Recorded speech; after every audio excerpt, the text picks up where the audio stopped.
Hello guys, welcome to Pakistani real reaction. तो कैसे हैं आप सब? उम्मीद है आप सब बढ़िया होंगे। मेरा नाम है मुदस्सिर। मैं Mubashir. So guys 2025 the year India surpass Japan. तो भाई साहब 2000 अभी ये जो 25 होने वाला है, ये वो साल होगा जिस दिन मतलब इस साल के अंदर भारत करेगा जापान को क्रॉस और दुनिया की चौथी महाशक्ति, चौथी बड़ी अर्थव्यवस्था और काफी बनेगा। सारे मामलों में भी पीछे छोड़ेगा। अब वो तो छोड़ेगा, लेकिन पड़ेगा। 2025 में क्या अचीवमेंट्स भारत हासिल करने लगा इस वीडियो के अंदर हम देखेंगे।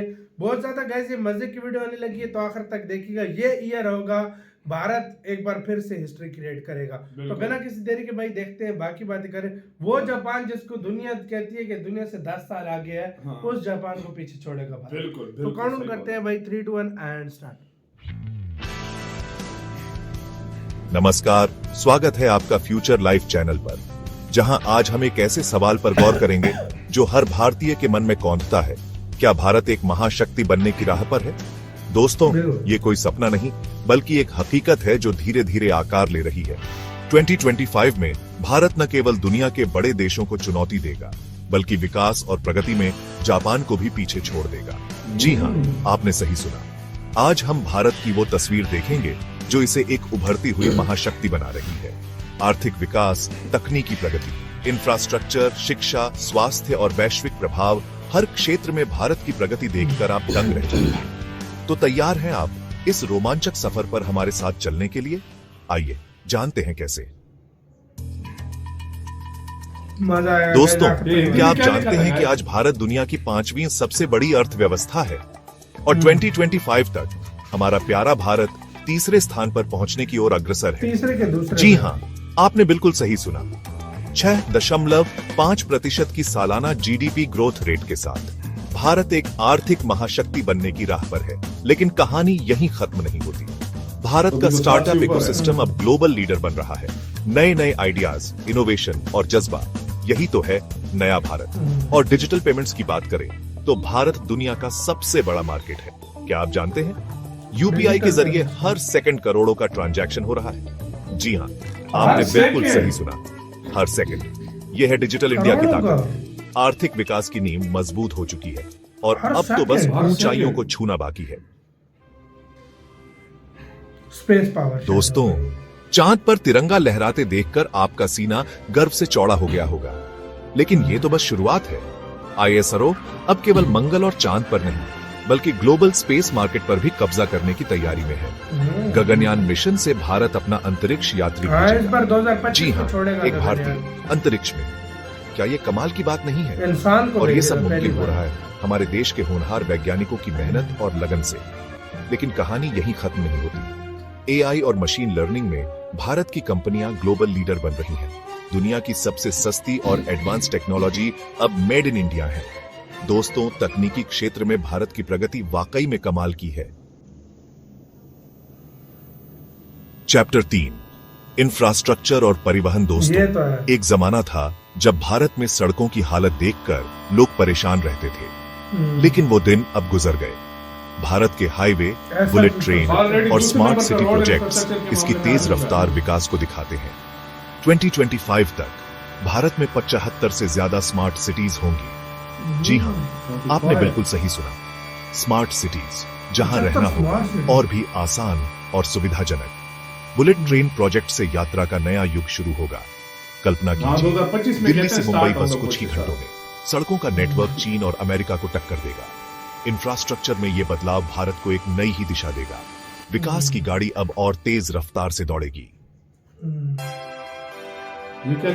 चैप्टर 4, शिक्षा और स्वास्थ्य। दोस्तों, किसी भी देश की तरक्की का राज होता है उसकी शिक्षा व्यवस्था और स्वास्थ्य सुविधाएं। और मुझे ये कहते हुए गर्व हो रहा है कि भारत इन दोनों ही क्षेत्रों में काफी आगे बढ़ रहा है। NEP 2020 के तहत शिक्षा को वैश्विक स्तर पर लाया जा रहा है। हमारे बच्चों को मिलेगी अब और बेहतर और ज्यादा प्रैक्टिकल शिक्षा। भारत अब मेडिकल टूरिज्म का हब बन गया है। दुनिया भर से लोग इलाज के लिए भारत आ रहे हैं। 2025 तक भारत में हर गांव तक स्वास्थ्य सेवाएं पहुंचेंगी। जी हाँ, आपने बिल्कुल सही सुना, हर गांव तक, क्योंकि स्वस्थ भारत ही बना सकता है एक मजबूत राष्ट्र। चैप्टर 5, वैश्विक प्रभाव। दोस्तों, आज भारत केवल एक देश नहीं बल्कि ग्लोबल पावर बन चुका है।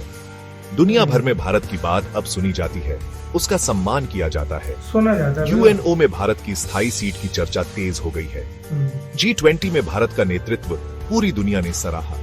कोरोना महामारी के दौरान भारत ने जिस तरह दुनिया की मदद की, उसने सबका दिल जीत लिया। विदेशी निवेश अब भारत की तरफ मुड़ रहा है, क्योंकि दुनिया को यकीन है कि भारत ही है वो देश जो 21वीं सदी में दुनिया का नेतृत्व करेगा। ये बात है, ये बात है। दोस्तों, ये था उभरते भारत का वो चेहरा जो हर भारतीय के लिए गर्व का कारण है। एक ऐसा भारत जो आगे बढ़ रहा है, तरक्की कर रहा है और दुनिया में अपनी एक अलग पहचान बना रहा है। क्या आप भी मानते हैं कि 2025 में भारत जापान को पीछे छोड़ देगा? अपनी राय नीचे कमेंट में जरूर दें। भाई इसी के साथ ये वीडियो खत्म। 100% छोड़ देगा। जापान की 4.1 ट्रिलियन है, इंडिया की 3.95 ट्रिलियन है। भाई ये तो 1-2 महीने अगले में आपको देखो ये खुशखबरी आपको मिल जाएगी। बिल्कुल छोड़ देगा। और मजे के बाद जापान की कम हो रही है, ज्यादा भी कम हो रही है। तो भाई साहब कम हो रही है तो फिर उस लिहाज से तो भारत इजली भाई उसको पीछे छोड़ देगा। बिल्कुल छोड़ देगा। और दूसरी मैन पता क्या बात है, ये 5 चीजें थी।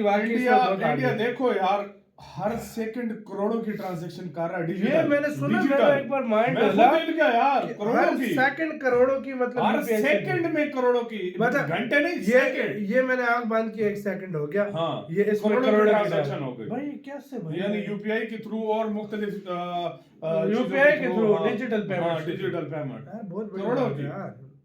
पता नहीं मंथली कितनी की होगी। उसके बाद सालाना रोड कितनी इंफ्रास्ट्रक्चर, होगी? इसमें कोई शक नहीं है। दूसरे नंबर पे इंडिया आ चुका है। अनकरीब साल लगता है, 2 लगता है, 3 लगता है, 4 लगता है, चाइना को भी बिछाड़ देगा। रोड इंफ्रास्ट्रक्चर के मामले में इंडिया दुनिया का पहला देश होगा। रोड इंफ्रास्ट्रक्चर ऑलरेडी यूएसए को टक्कर देकर उसको बिछाड़ चुका है, उसको पीछे छोड़ चुका है। आप खुद इस बात से अंदाजा लगा लो। तीसरे नंबर पे यार रेलवे के मामले में यार बुलेट ट्रेन आ रही है, हर तरह की वंदे भारत स्लीपर बन भी रही है, बुलेट वंदे भारत बन रही है। उसके बाद वंदे भारत जो है ना मेट्रो बन रही है, हाइपरलूप की बातें हो रही है, हाइपरलूप की बातें हो रही है। मुंबई से दुबई की ट्रेन का कुछ अंडर वाटर का सुनने में आ रहा है। भाई ऐसे ऐसे प्रोजेक्ट्स हैं जो एक बार माइंड घुमाते हैं। फिर हेल्थ और एजुकेशन सेक्टर भाई यार, इसमें कोई शक नहीं है, इस टाइम मेडिकल के मामले में और फार्मास्यूटिकल के मामले में आप पूरी दुनिया को पता है कि इंडिया किस लेवल पर जा चुका है। सही बात है। यूरोप से लोग, पूरी दुनिया से लोग आकर इलाज करवाते हैं, सस्ता भी पड़ता है और अच्छा इलाज होता है इंडिया में। इसमें कोई शक नहीं है वाकई में। और एजुकेशन के मामले में थोड़ी सी और इम्प्रूवमेंट की इंडिया को जरूरत है, वो भी आहिस्ता आहिस्ता जो है वो जारी हो जाएगा। बिल्कुल। तो आपका इस सारे मामले के ऊपर क्या कहना है? अपनी राय दें कमेंट सेक्शन में। आप क्या सोचते हैं? अपना बहुत ज्यादा ख्याल रखना।